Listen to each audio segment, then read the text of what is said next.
آتِهِمْ عَذَابًا ضِعْفًا مِّنَ النَّارِ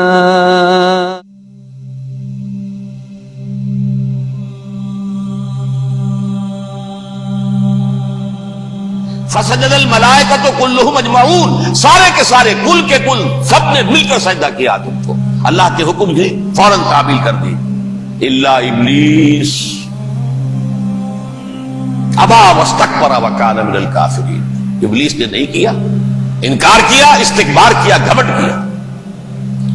اور اس کو سورہ کہف میں بیان کر دیا گیا، یہ اس لیے کہ وہ اصل میں جنات میں سے تھا، اگرچہ شامل تو تھا فرشتوں میں اس وقت، کانا من الجن ففسق عن امر ربہ، وہ اصل میں جنات میں سے تھا، اس وجہ سے وہ اپنے رب کے اس فیصلے کے خلاف کھڑا ہو گیا، سرکشی تھی اس میں۔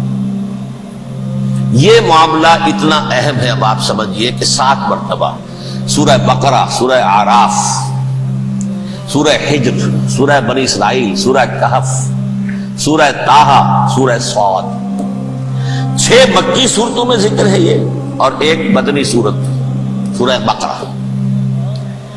ان میں سے اکثر مقامات پر پھر جب اللہ نے کہا کہ اچھا تم نے یہ سرکشی کی ہے اور ہمارے حکم کی خلاف ورزی کی ہے تو یہاں سے نکل جاؤ، دفع ہو جاؤ، تم مردود ہو، مردود ملعون، ان علیک لعنتی الی یوم الدین، اب تجھ پر لعنت رہے گی میری قیامت کے دن۔ اس نے کہا اچھا پروردگار پھر مجھے ذرا مہلت دے دے، رب فانظرنی الی یوم یبعثون، قیامت تک میری زندگی طویل کر دے۔ فذهب فإنك من المنظرین، کہہ دیا اچھا جاؤ، تمہاری یہ درخواست بھی ہم نے قبول کی۔ اس نے کہا پروردگار اب میں اس آدم کو بھی گمراہ کر کے چھوڑوں گا اور آدم کی نسل کو تباہ کر کے چھوڑوں گا۔ انتہائی شدید چیلنج کے انداز میں یہ قرآن مجید میں 4-5 مرتبہ مضمون آیا ہے۔ میں نے صرف 2 جگہ سے آپ کو اس وقت کوٹ کر کے سنایا تھا۔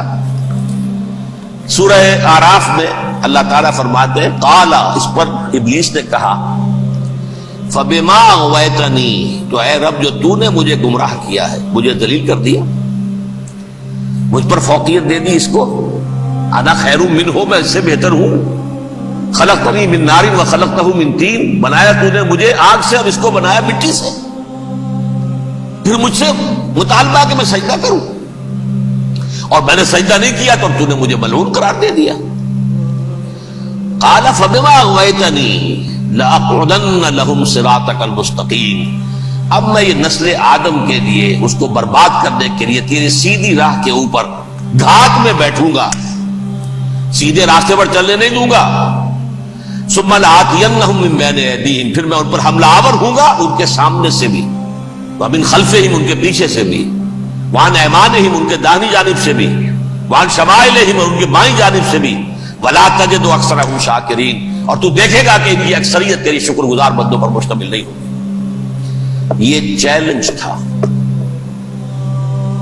اور ایک چھوٹا سا چیلنج جو سورہ صاد میں آیا ہے، اور یہاں تو اس نے اللہ کے جلال کی قسم کھا کر کہا قال فبعزتک لأغوینہم اجمعین، اے رب تیری عزت، تیرے جلال کی قسم ہے میں ان سب کو گمراہ کر کے چھوڑوں گا، الا عبادک منہم المخلصین، سوائے ان میں سے وہ کچھ لوگ جنہیں تو خالص اپنا بندہ بنا لے، جنہیں تو اپنا بندہ بنا لے، مخلص، مخلص نہیں، مخلص یہ مفعول ہے، فاعل نہیں ہے، جسے تو بنا لے۔ بعض لوگوں کو اللہ چن لیتا ہے، وہ اجتباکم، تمہیں چن لیا ہے، استفاء، اجتباء، وہ بچیں گے جن کو تو اپنی خاص امان میں لے لے گا، باقی میں سب کو گمراہ کر کے چھوڑوں۔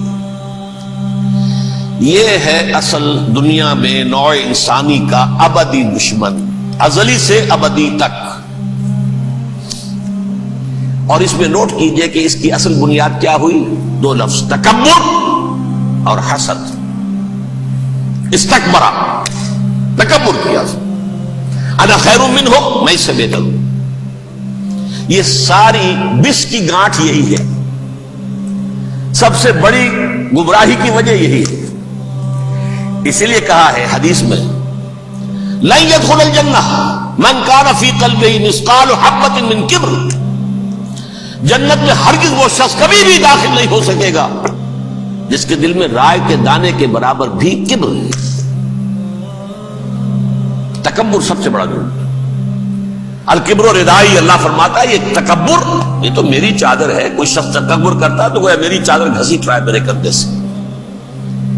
عرب میں کسی شخص کی توہین کرنی ہوتی تھی تو اس کی چادر گھسیٹتے تھے، ننگا کر دیا گویا کہ تو یہ میری ردائی ہے. الکبر و ردائی، یہ میری چادر ہے، یہ جامہ مجھے زیب دیتا ہے، مجھ پر راستہ تھا. اور حسد، آدم کو جو برتری عطا ہو گئی اس حسد کی آگ میں وہ جل رہا ہے اور اس کا انتقام لینا چاہتا ہے. آدم سے بھی، آدم کو بھی گمراہ کیا، جنت سے نکلوایا. ویسے نکلنا تو انہیں تھا ہی مشیت اذنی میں، لیکن فوری طور پر اللہ کے حکم کی خلاف ورزی تو کروائی نا. فعصى آدم ربه فغوى، آدم نے اپنے رب کے حکم کی نافرمانی کی اور گمراہ ہوا عارضی طور پر. یہ دوسری بات ہے، توبہ کر لی، اللہ نے توبہ قبول فرما لی، معاف کر دیا. وہ مستقل جو ہے وہ نسل انسانی پر اس گناہ کا اثر متوارث طور پر نہیں آ رہا، ختم ہو چکا معاملہ، ہوا تھا ہو گیا. فتلقى آدم من ربه كلمات فتاب عليه انه هو التواب الرحيم. اور توبہ کی شان یہ ہے جب وہ قبول ہو جائے اللہ کی جناب میں، کیا تائب من الذنب كمن لا ذنب له، گناہ سے توبہ کرنے والا ایسے ہوتا ہے جیسے اس نے کبھی گناہ کیا ہی نہیں تھا. لیکن بہرحال وہ گمراہ کرنے میں کامیاب ہو گیا، حضرت آدم اور حوا کو بھی. اور نوع انسانی کی عظیم اکثریت، عظیم اکثریت، عظیم اکثریت اس کے داؤ میں آئی ہوئی ہے نہیں ہے. کتنے ہیں وہ عباد اللہ المخلصین، الا عبادک منہم المخلصین، کتنے ہیں جو واقعتاً خالصتاً اللہ کے بندے بن گئے، جنہیں اللہ نے اپنا بنا لیا، اپنا قرار دے دیا. اب اس کے ساتھ نوٹ کیجئے، اس ابلیس کے ساتھ ایک فوج بھی ہے جسے قرآن مجید میں کہا گیا ہے یہ اس کی پارٹی ہے.